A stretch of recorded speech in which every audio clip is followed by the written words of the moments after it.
invited to speak something, some Krishna Katha. So this is a great fortune. So before starting, uh, I would like to share some recent updates. So as you must be knowing, so we have Rath Yatra being followed all over the world by the mercy of Srila Prabhupada. So somewhere in Houston, maybe coming November, so they are celebrating Rath Yatra. So they have shared their poster on social media, and this has created a uh, big issues. Prabhuji is from Hema Jagannath Prabhu is from Puri, so he knows that he's from Odisha, so he knows that what all issues come up because in Odisha tradition, so because they do not like devotees celebrating Rath Yatra on different dates, so they have a very limited kind of very it's not broad mindset, I would say, but anyway, they have their emotions connected. So yesterday, the whole media was taken uh, by the by ISKCON news was flashing everywhere that ISKCON is organizing Rath Yatra, and yesterday many uh, sorry.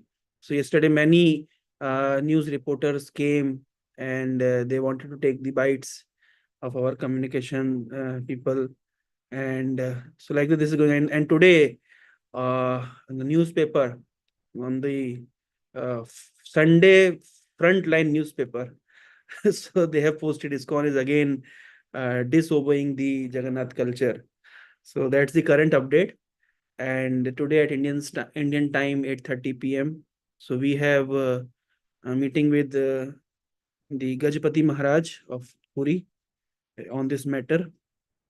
So I'll pray to all the devotees. I'll request all the devotees kindly pray so that we could come out. We can come out with some good solution, because we want Jagannath culture, Rath Yatra, is Krishna consciousness spread everywhere. At the same time, we don't want to hurt the feelings of people of Odisha and the Sevites of Jagannath. And might be we can consider what Gajapati Maharaj yesterday our call, he told that ISKCON devotees, he respect ISKCON a lot. He was the regular visitor to our temple initially, but over the time, as all these things came up, he started to he stopped coming because it would create a public disagreement. But still at heart, he actually respect our culture, ISKCON culture, and he also respect Srila Prabhupada a lot for his contributions in making this whole world Krishna conscious.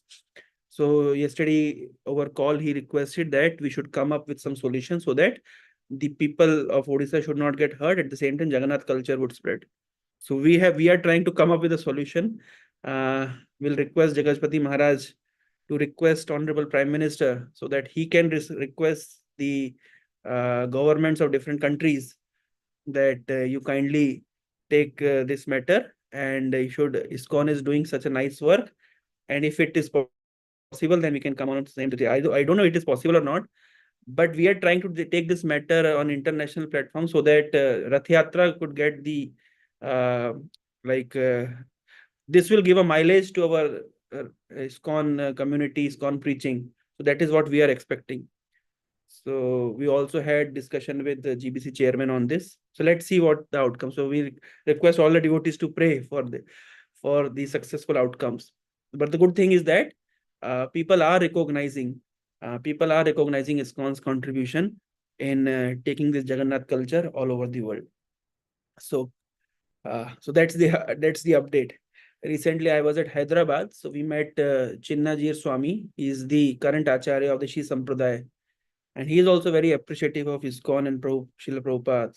So at Hyderabad, they made a big statue of Srila Ramanujacharya, and they have made 108 temples in that premises, and all the what they call it in South India, they call it uh, what is their name? Divya Desham. Divya Desham. Yeah. So 108 Divya Desham, so they have made it so that and the live puja is going on, 3 times bhoga and archan. So very beautiful. So they also appreciate ISKCON a lot. So that's the update. So that's it. So now we'll go to the our class topic. So Prabhuji suggested that I should speak something on Gopashtami and also on the upcoming Govardhan Puja and Deepavali. So this Kartik month is actually very auspicious, as we all know. This is the period where devotees actually intensify their Krishna consciousness. So Kartik, we have many festivals. So out of which Govardhan Puja is the prime festival for the Vaishnavas.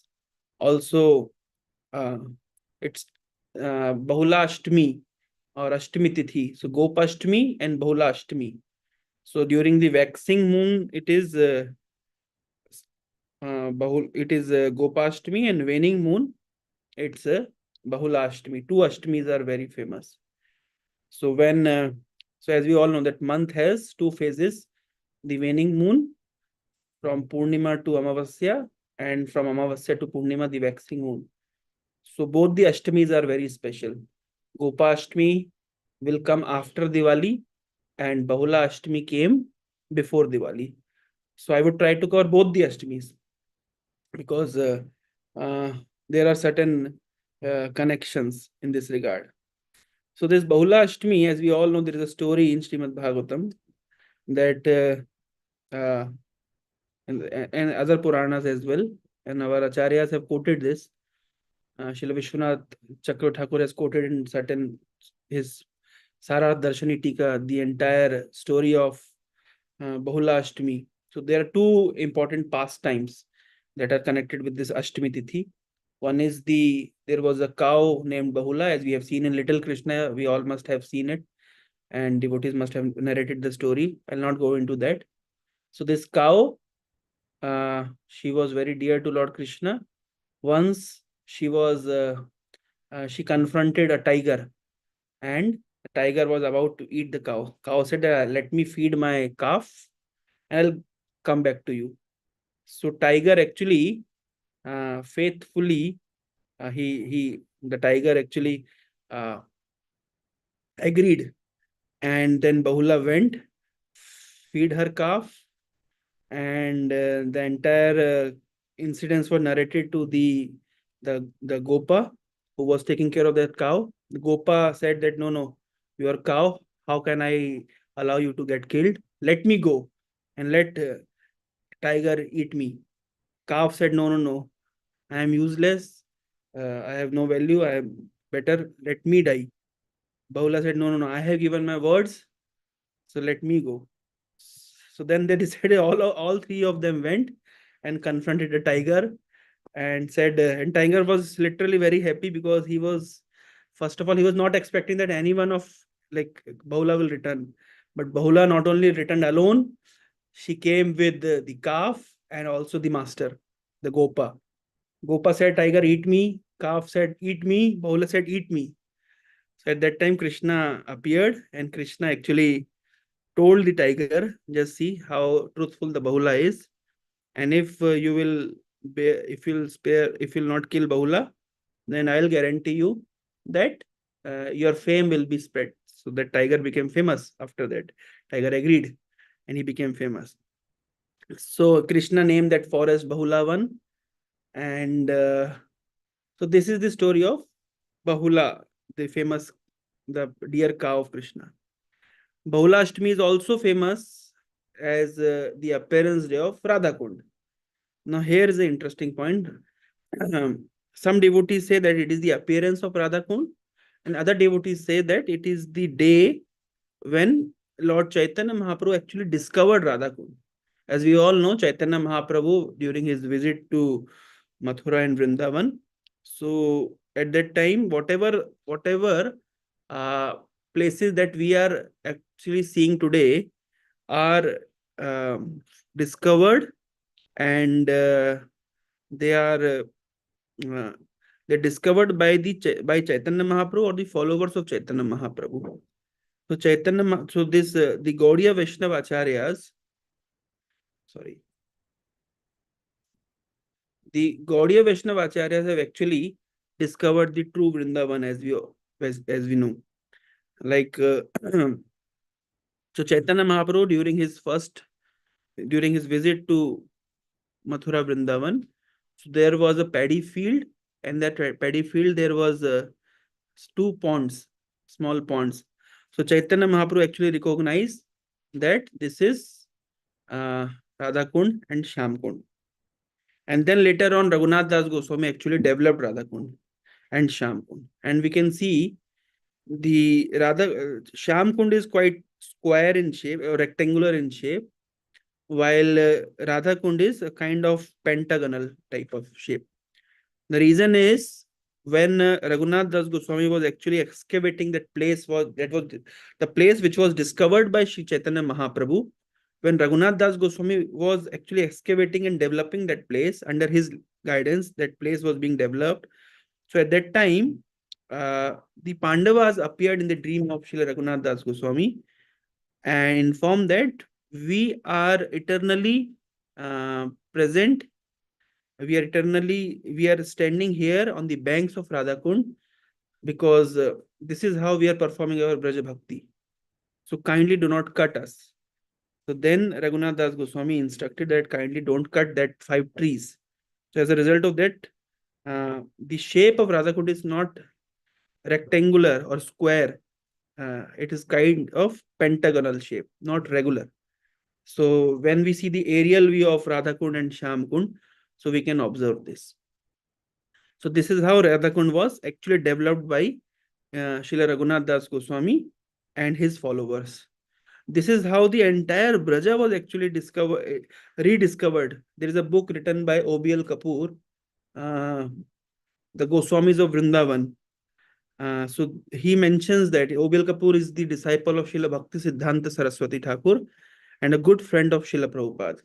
So he has mentioned, I can show that book. I have this book with me. So he has actually mentioned the list of so many Goswamis. Like Lokanath Goswami first went to Vrindavan and he contributed.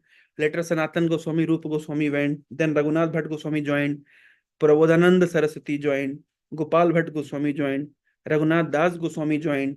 Krishnadas Kaviraj Goswami joined. Jiva Goswami joined. Narayana Bhatt Goswami.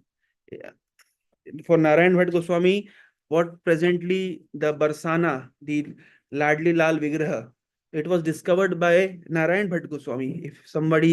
If you'll go to Barsana, you'll still see the Samadhi of Narayan Bhatt Goswami, Madhu Goswami, Gadadhar Bhatt Goswami, Vishwanath Chakra Thakur, Baldev Vidyabhushan. So all these stalwarts, the followers of Sri Chaitanya Mahaprabhu, the credit goes to them for the rediscovery of Vrindavan, because Vrindavan was practically after Lord Krishna left this mortal realm and went back to his abode.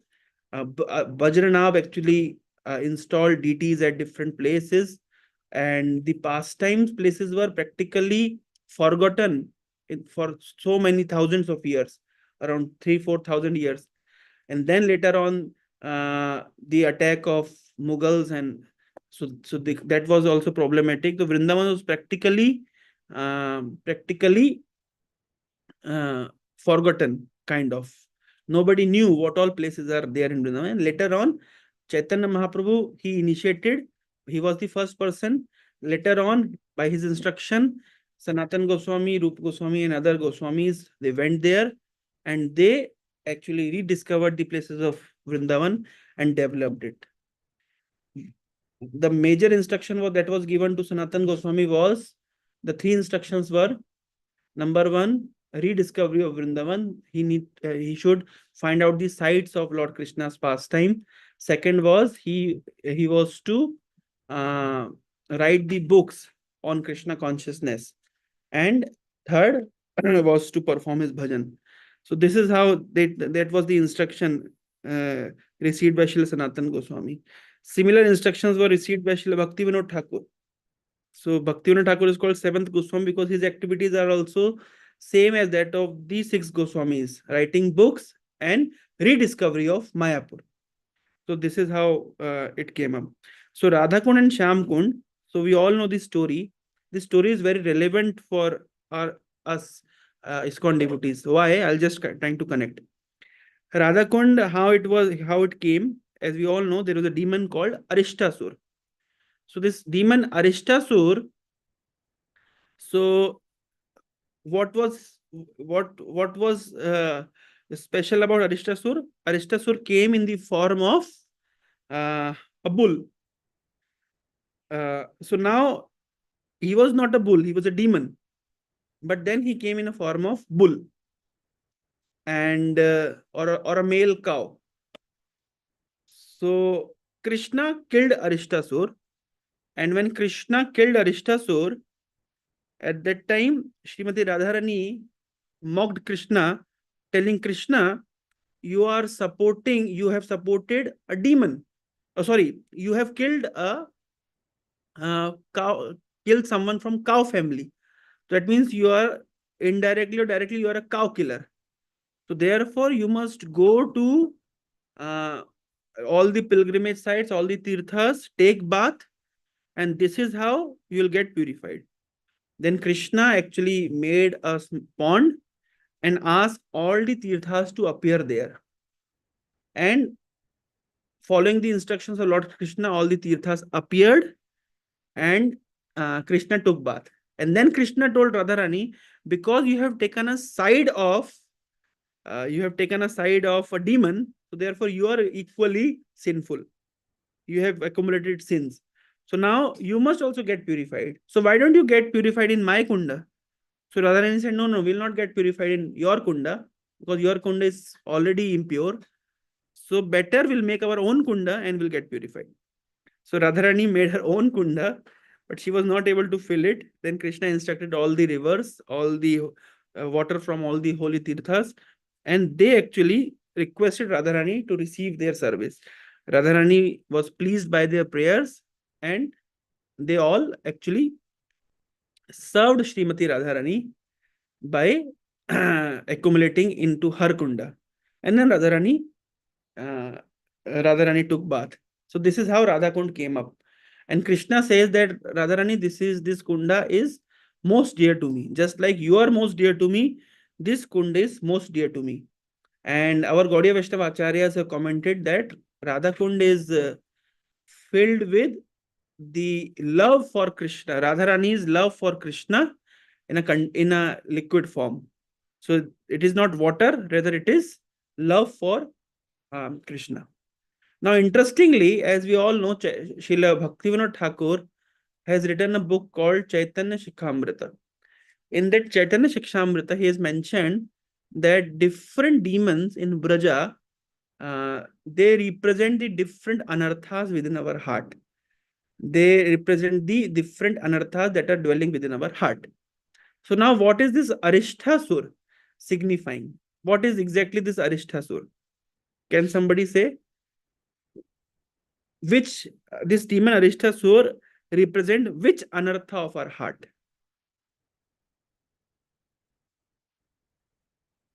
Can someone say? Disrespect towards the Guru. Disrespect towards Guru. Yes. Anything else? Okay, I'll just try to make this point very simple. Bull is the representation of what in our Sanatan Dharma? Dharma. Yes. Religious, yeah. Now this demon is coming in the form of bull, but it is not bull. It is a demon. Cheating religion. Yes, adharma. Adharma in the form of or taking a form of dharma. Cheating religion. Kaitava dharma. So interestingly, when Krishna is killing Arishtasur, this Krishna consciousness movement is killing all the cheating religion that is going in the name of religion. So Bhagavatam says, Dharma projyato kaito atra paramo nirmatsaranam satam. So this Bhagavatam, what is this Bhagavatam doing? It is negating, it is kicking out all the cheating religion. पृथ्वी ते जत किछु धर्म नाम चले, भागवत कहे तहा परिपूर्ण छले. Whatever it is going in this world in the name of religion, practically it is adharma. It is just sense gratification in the name of God, in the name of religion. So it is all a religion. It is all adharma. So Krishna appeared in this world, paritrana sadhunam vinasha chadushkatam dharma samstharpanathaya. Dharma samstharpanatha. Krishna appeared in this world to establish dharma and to remove all kinds of adharma, all kinds of irreligion. So killing of Arishtasur is a representation that Krishna is kicking out or killing adharma.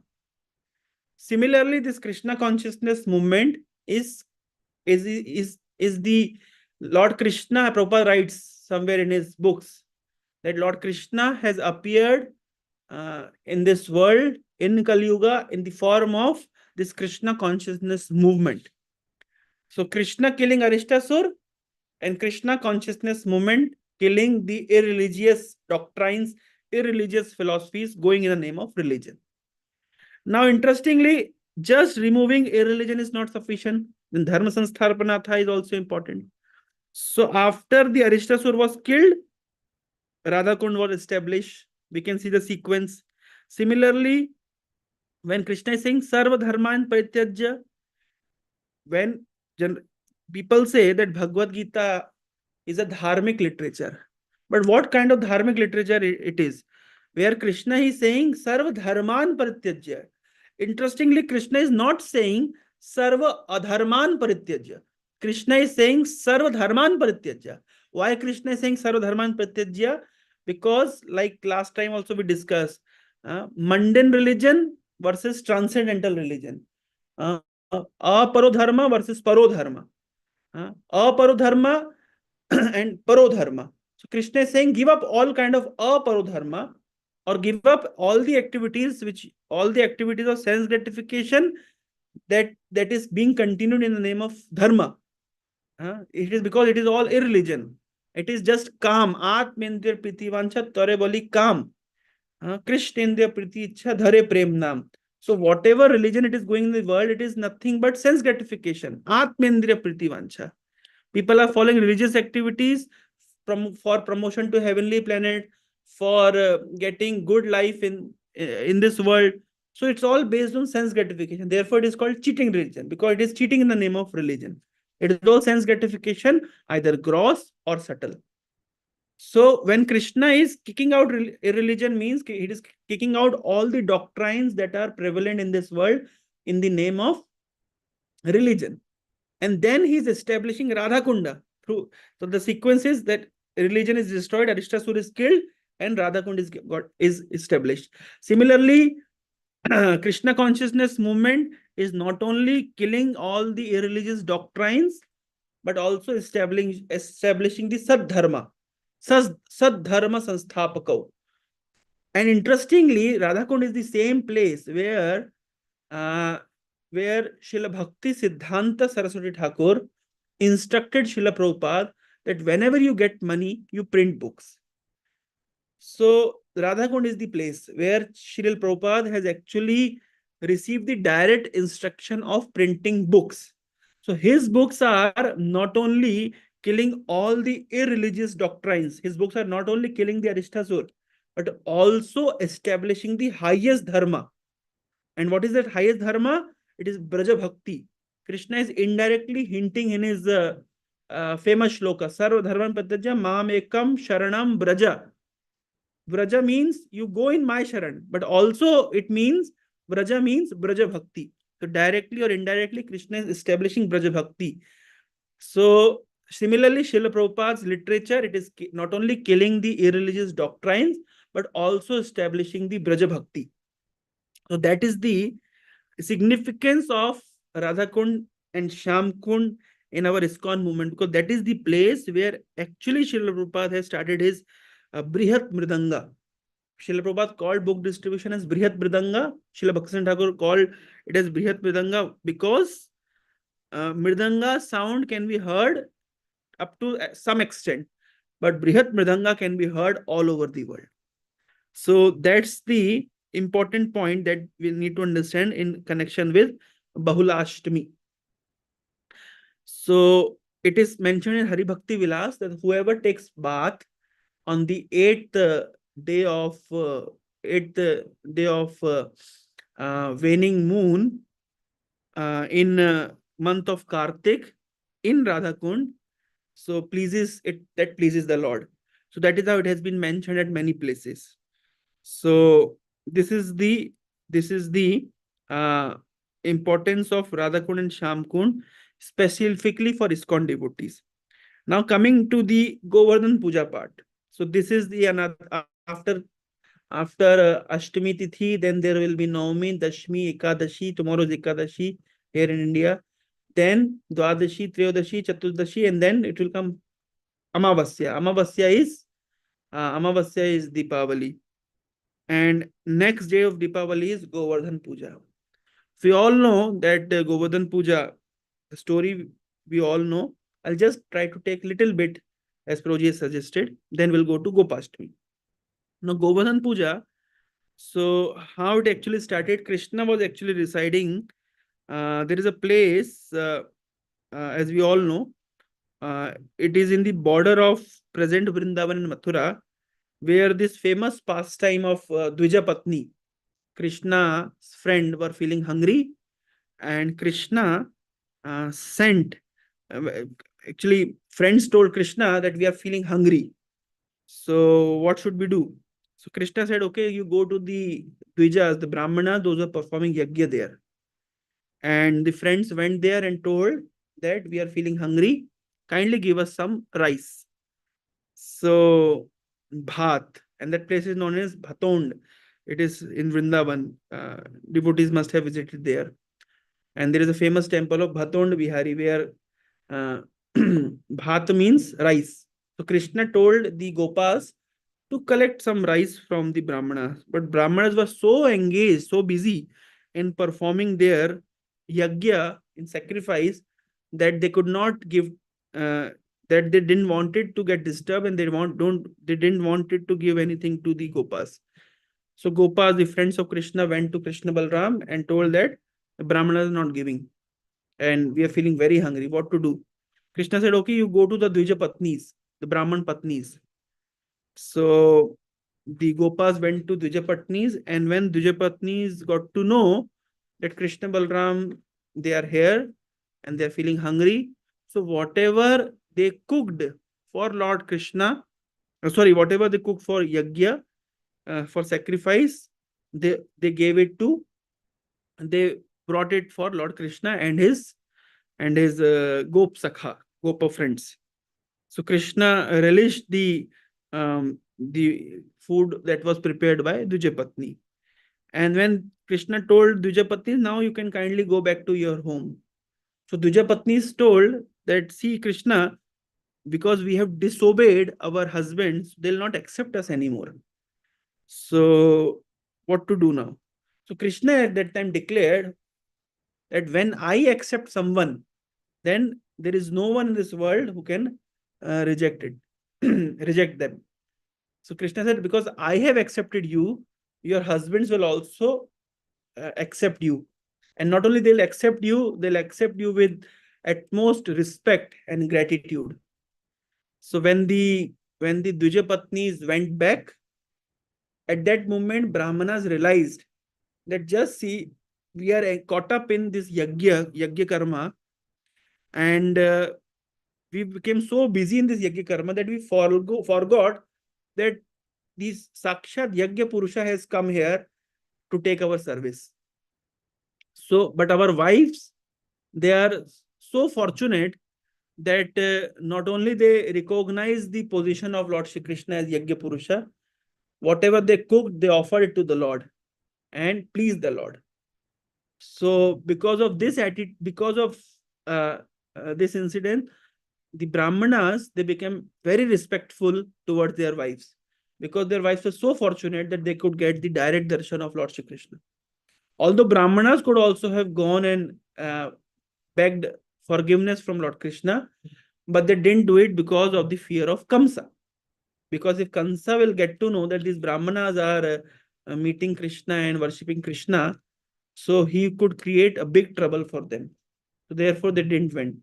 But at heart, they actually appreciated the devotional service performed by the Yajnapatnis. And in Bhagavatam, Kunti Maharani, in one of the stuti, she says that whoever is chanting and hearing, they get the benefit of like performing devotional service. But whoever simply appreciates those who are chanting and hearing also get the same benefit. So if somebody is genuinely appreciating the devotional qualities of other devotees, they also get the benefit of their bhakti. So although the Brahmanas could not went to see Lord Krishna because of the fear of Kamsa, but because they actually appreciated, genuinely appreciated the bhakti of the Dvija Patnis, the Brahman Patnis, their wives, so they also get the benefit of serving Lord Krishna. So at this moment, Lord Krishna was staying near the place which is present Mathura and Vrindavan. But he could see that his father Nanda Maharaj with his other cowherd elders, so they were busy for performing some puja. Something was going on. So they got to know. So at that time, these Gopas, they were staying close to Govardhana. Not very close exactly, in somewhere near Nandagaon. So when Krishna saw that their elders are very busy in performing some puja, so then Krishna inquired, what puja is this? And what benefit are we going to derive with this? And how this puja is going to get accomplished? And what all procedures we are going to follow? So he made an entire list of questions and started to inquire Nanda Maharaj. Some Gopas would have said, Arey, why are you disturbing us? You are such a small boy. Why don't you go and play? Let us do our work. But the other Gopas said, no, no, no. When he'll become grown up, he'll follow the rituals that we are following now. So let him learn. What is wrong in learning? So Krishna was very inquisitive and he was asking interesting questions to Nanda Maharaj. And then Nanda Maharaj told, my dear Krishna, just see, we are actually preparing for the worship of Indra. Indra is a great demigod, and by his mercy we get rain. And because of the rain, our forest and our pastures are maintained, and our cows get green grass, and we are dependent upon cows and cows' milk. So ultimately, we are dependent upon Indra, and we are following this tradition from time immemorial. My father used to do it, then my grandfather used to do it, his father used to do it, and this is how this is coming down in parampara. Krishna inquired, is it mentioned in Shastra or is it something Lokik? Uh, he said that I don't know about Shastra because naturally Gopas were not trained in Shastras. But we are following this tradition from very beginning. So then Krishna actually started to give a philosophy which is presently known as the Karma Mimamsa philosophy. What is this Karma Mimamsa philosophy? Krishna was practically preaching atheism. So why Krishna was preaching atheism? Krishna was preaching atheism because Krishna didn't wanted his parshadas or his men to worship Indra. Because why he didn't want? There are two reasons mentioned by the acharyas. First of all, Krishna said, "By I am the supreme Lord. Why are you worshipping Indra and other demigods? It is not at all necessary. You should recognize my position." Secondly, Srila Sridhar Swami, in his commentary of Srimad Bhagavatam, Bhavar Deepika, the commentary of Sridhar Swami is Bhavar Deepika. So he writes a very wonderful comment. Why Krishna is holding Govardhan hill? What is the reason that Krishna is holding this Govardhan mountain? So Krishna is holding a Govardhan mountain. Why? Because Indra has developed a mountain of pride within his heart. So by lifting this Govardhan mountain, Krishna is actually going to unlift the mountain of pride that has developed in Indra's heart. So This type of analogies are very famous in Srimad Bhagavatam. I'll just give 2, 3 analogies. In Nectar of Instruction, Nectar of Devotion, we have seen that what is the benefit of entering into a temple? So, can someone say what benefit one derives by entering into a temple? If somebody is enthusiastically entering into a temple, what is the phala or what is the benefit of this? Can somebody say what is the benefit of entering into the temple enthusiastically? Hare Krishna, Prabhuji. Hare Krishna. Ji, Prabhuji, the answer is that we will not get again rebirth in this material world if entering. Yeah, interestingly. Yes. So, just see. So, Krishna is, it is mentioned that if someone enthusiastically enter into the temple, then he will not enter into the mother's womb. So entering. Krishna is uplifting Govardhan mountain because Indra has uplifted the mountain of pride and Krishna doesn't want it. So Krishna, his all his actions are representative. That Krishna is lifting Govardhan mountain, and as a result of that, Krishna is unlifting the mountain of pride that is being lifted by Indra presently. So that is what Sridhar Swami explains in his Bhavar Deepika.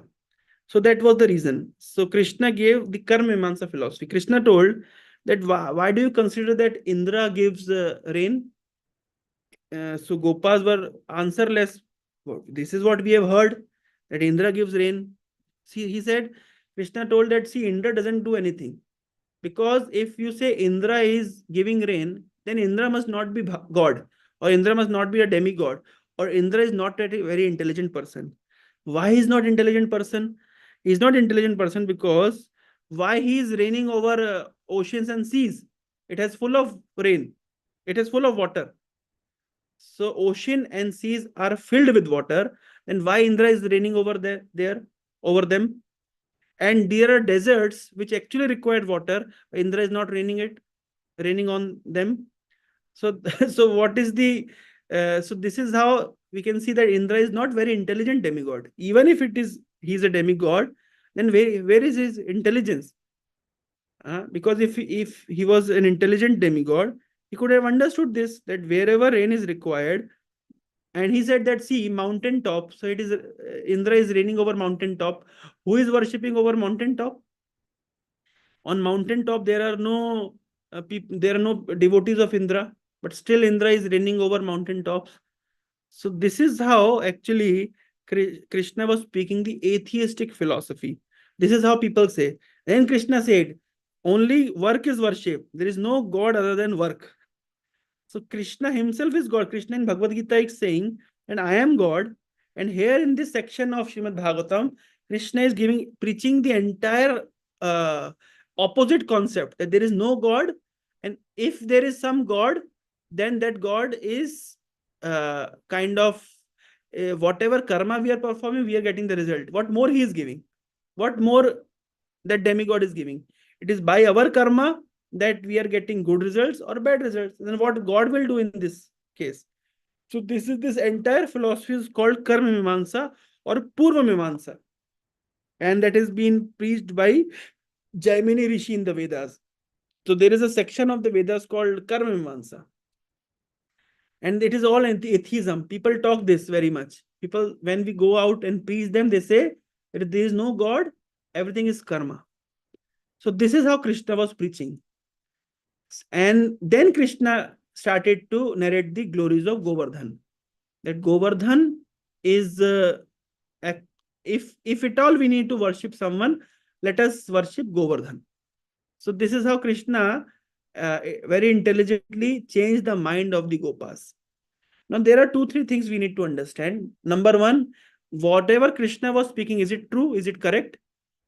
So the answer is it is not correct, because it is all atheistic philosophy. Where is God in the story? So if someone says that everything is karma, If a farmer put the seed and get the harvest, it is all his karma. So where is God in the picture? So God is there in the picture because what a farmer will do if there is no soil, what the farmer will do if there is no sunlight, what the farmer will do if there is no water, what the farmer will do if there is no fertility in this in the soil, what the farmer will do if there is no potency in the seed. So all these things, so those who are the followers of Karma Mimamsa philosophy, they say their argument is a farmer is putting seed and getting the harvest. For every act, as we sow, so shall we reap.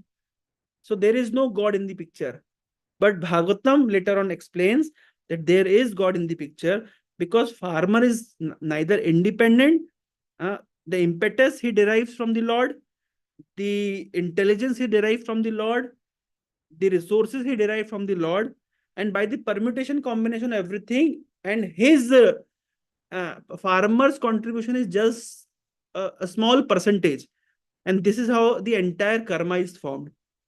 So that, and out of only farmer's initiative, it is 5% or 10%, 90% is all rest arranged by the Lord. So this is how we can understand Lord is in the picture. We can see in Srimad Bhagavatam, Brahma got the raw materials from creation from God. Brahma got the impetus for creation from the Lord. Brahma got the blueprint of creation from the Lord. Brahma got the inspiration and knowledge for creation from the Lord. The only qualification that Brahma had the desire to serve the Lord. So because he had desire to serve Lord, Lord himself arranged for everything. And therefore Brahma is called the secondary creator. So similarly, if somebody does something because of his desire, but the resources and everything else is provided by the Lord.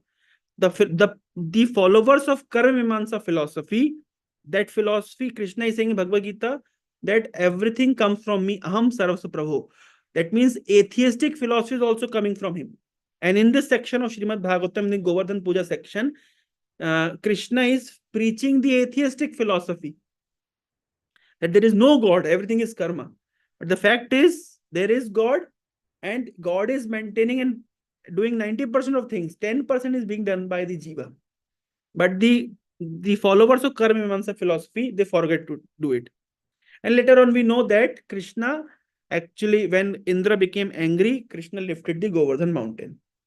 Now, when Krishna lifted the Govardhan mountain, so he lifted it for 7 days and 7 nights. Now, do we think that 7 days and 7 nights, when Indra was constantly bombarding the Govardhan Parvata, Govardhan hill, with the rain and thunder, Indra wasn't realizing that Krishna is God himself? Acharyas say that the Indra, he realized that Krishna is God at the first step only. But then why he continued to continue to bombard the Govardhan with rain and thunder? The reason is Krishna instructed him. And why Krishna instructed him? Because devotees, the devotees of Lord Krishna, when Krishna in the morning go out with his friends, gopis become restless, that they could not see Krishna whole day. And during night, when Krishna go to the gopis or at home, the Gop Sakha become restless because they could not see Krishna at night. So they all had desire that they wanted to see Krishna day and night. Fulfilling their desire, Krishna actually, fulfilling their desire, Krishna lifted the Govardhan hill for 7 days and 7 nights so that devotees can get uninterrupted darshan of Lord Krishna, uninterrupted association of Lord Krishna. And because Krishna inspired this to Indra, that kindly continue this episode for next 7 days and 7 nights, so that devotees can at stretch have my association and I can have association of my devotees uninterrupted. So Indra could understand that Krishna is God, but that because for this loving reciprocation to continue, Krishna actually wanted that this should go on. Now, interestingly, there are two episodes in Srimad Bhagavatam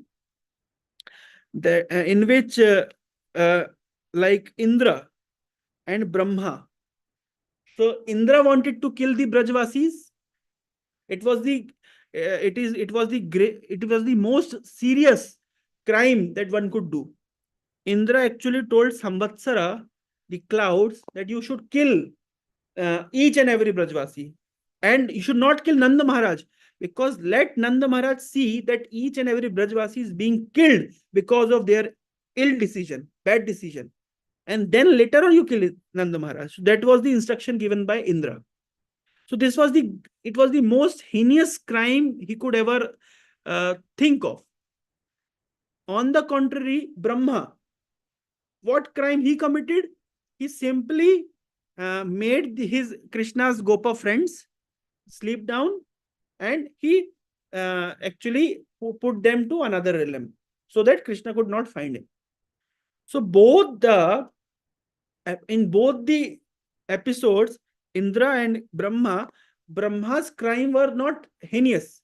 It was he didn't wanted to kill Brajvasis, but Indra wanted to kill Brajvasis. Interestingly, when Indra came keeping Surabhi cow in front of Krishna, so Krishna forgive Indra, but Krishna didn't forgive Brahma. And what is the reason? The reason is, although Indra committed a grievance, a heinous crime, he wanted to kill the Gopa friends of Krishna, or Brajavasis of Krishna, but he arranged in such a way that all the devotees of Krishna could come under one shelter in association of Krishna. So Indra's crime, Krishna didn't took Indra's crime seriously. Why? Because Indra made all the devotees to come closer with Krishna. On the contrary, Brahma took all the devotees away from Krishna, and therefore Krishna considered to be even more heinous crime. So that's the conclusion that we can draw from this Govardhan Leela, that how much Krishna actually wanted Krishna actually wanted his devotees to be with him. That Indra, although he committed heinous crime, but Krishna forgave. On the contrary, he could not forgive Brahma at once. Why? Because Brahma actually separated the Gopas from Krishna. So this is the conclusion that we can draw from this Govardhan pastime. Last point I would like to add in this narration, our time is already up. Devotees must have seen the famous Vigraha of Srinathji. In Srinathji, you will see that Krishna is, Srinathji, his Govardhan Dhari is holding Govardhan. And he's holding Govardhan, and Srinathji, in the image of Srinathji, you will see there are some snakes also. So the two pastimes are presented in the same Vigraha of Srinathji, Govardhan pastime and Kaliya pastime. The common thing about this Govardhan pastime and Kaliya pastime is the opposite party, Indra or Kaliya, didn't want to disturb Krishna, but wanted to, or didn't wanted to kill Krishna, wanted to kill the Brajvasis. So this famous Srinathji Vigraha is the embodiment of Krishna's those pastimes, in which is actually dealing with the devotees of Krishna, where the opponent party wanted to kill the Krishna's Gopasakhas. So this one Vigraha of Srinathji is comprising of these two pastime. So I could not go to Gopashtami now. So anyway, so because Pradeep, what do you suggest? No, I think you covered such wonderful essential topics for our congregation. You gave a lot of philosophical content. You spoke about Bahulastami, Diwali, Govardhan Puja. No, this is excellent, Prabhu. And I know you have been called But can you take one or two questions from our congregation who Yes, are very Prabhuji. enthusiastic? I see the numbers are very high. So if you want to ask Prabhuji a question, please unmute. Let's have one or two quick questions, and then we will let you go for a very important meeting you are having with the King of Puri at 8 p.m. So any questions for Tukaram Prabhu? What a wonderful class going through so many philosophical contradictions and posing Krishna, how he was a theist, but he did it for the pleasure of his devotees. Anyone wants to ask? Amritanand Prabhu? Yeah. Hare Krishna, Tukaram Prabhuji, please accept my humble obeisance. All Krishna Srila Prabhupada. Prabhuji, you said that the Govardhan pastime, Krishna wanted everyone to be with him, gopis and gopas, so that they could have uninterrupted darshan. But we also read pastimes when Krishna goes to Dwaraka, leaving everyone behind. And that's the Vipralamba Bhav, which is higher than the, what they call it, the in-person association. So how does this fit in with the Govardhan Leela, where Krishna wants his devotees to have a, how do I put this, a lower kind of association, which is in person as compared to Vipralambha? Yeah. Thank you, Prabhuji, for your wonderful question. I would like to answer this in a way. Say, for example, if I like a sweet and I have been provided with that sweet and I have become accustomed to that sweet, and then if somebody snatch away that sweet, so then I am able to recognize the importance of that sweet more and more. The context that you have touched, it many times the examples are given by our acharyas that Chaitanya Mahaprabhu used to feel the viraha of Lord Krishna in a way that a poor person has received the great wealth and then he has again lost it. So the Vipralamba Bhav that Krishna, when he went to Mathura, leaving away his friends and devotees in Braja, so they could relish it because Krishna earlier during this kind of pastime has already given that sweet. A poor person received wealth, and then in those pastime, the poor person is losing that wealth. Mm. So poor person is poor person eternally, but gaining wealth, and so when losing wealth, the feeling intensify. So because these devotees have actually received the association of Lord Krishna for 7 days and 7 nights, so they are actually recognized. For example, in Gopi Geet, in Gopi Geet, one verse, the Gopi says, Varsha Marutad, Vaidyut Analat. So Krishna, so they are this particular pastime, they're remembering that was the time that you were not only protecting us by Varsha and winds and the thunderbolts of Indra, you were also giving us your constant association. So because they are getting that constant association at that time, they could relish it or they could feel the Vipralamba even to the greater extent when Krishna left. So if I like some sweet, I'm getting that sweet, and when somebody snatch away that sweet, I even become more eager to get it. So that is how it happens. Very nice, Prabhuji. Thank you. Thank you so much. Thank you.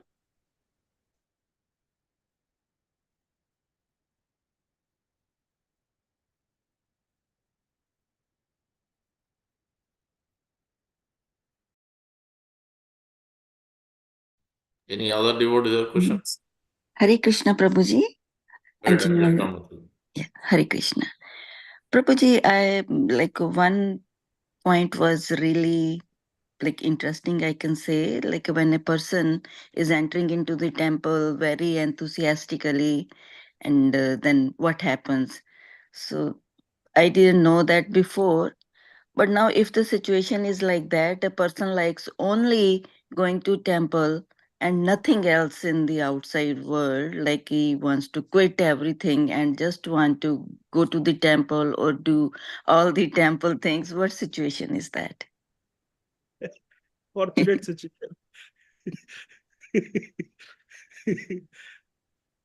This is fortunate situation, Mataji.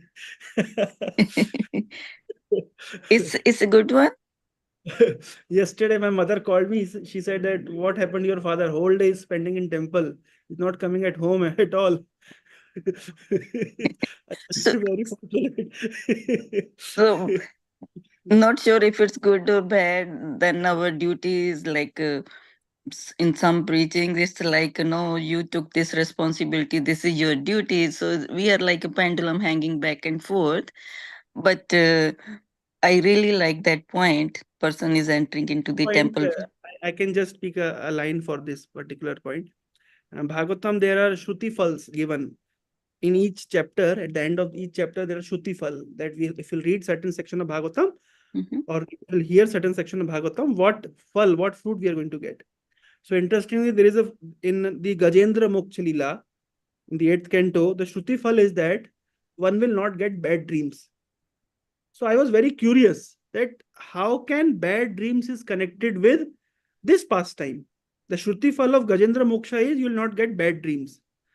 So one of our devotee, he's teaching in a coaching institute. So he was telling that he always tells certain stories to his students from Bhagavatam in a way that students can appreciate it.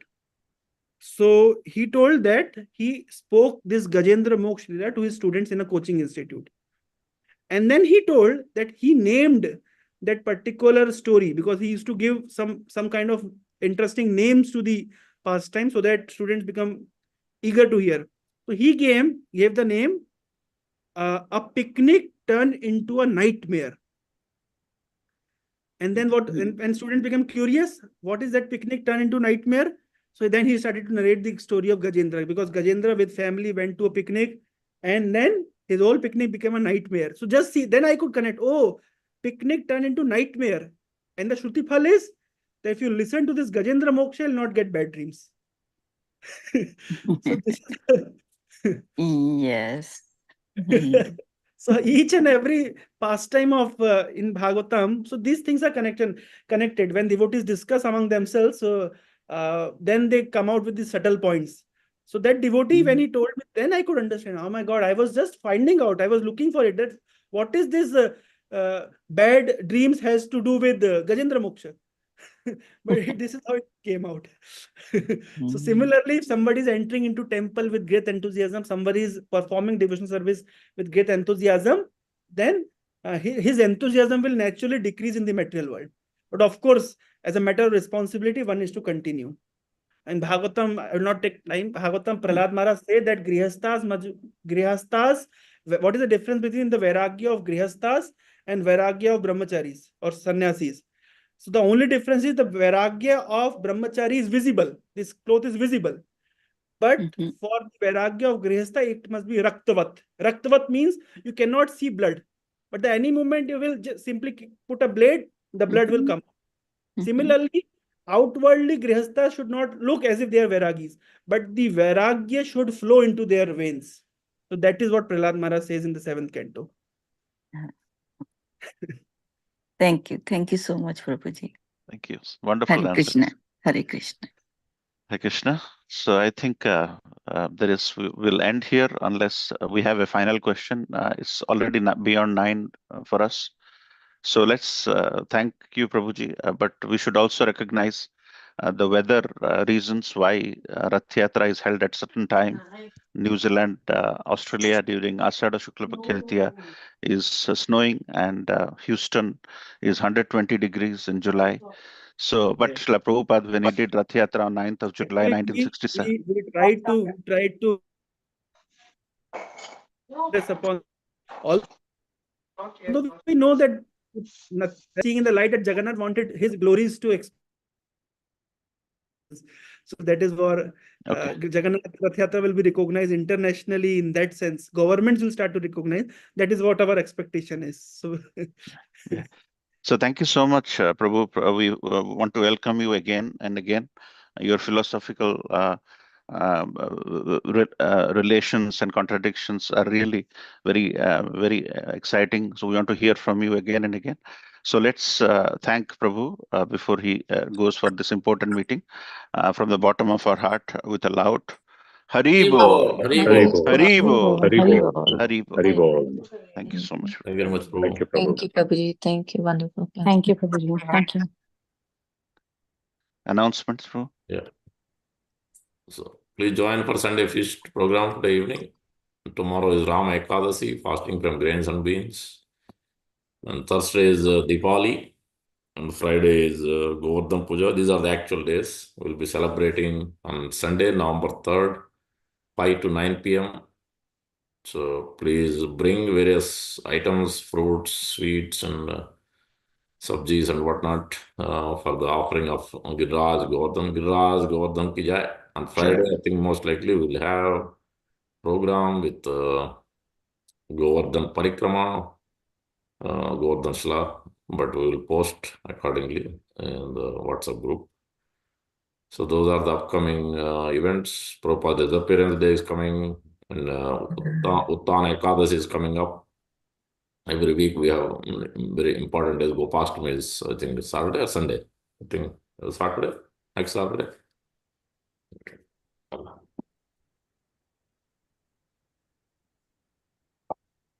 think it is Saturday.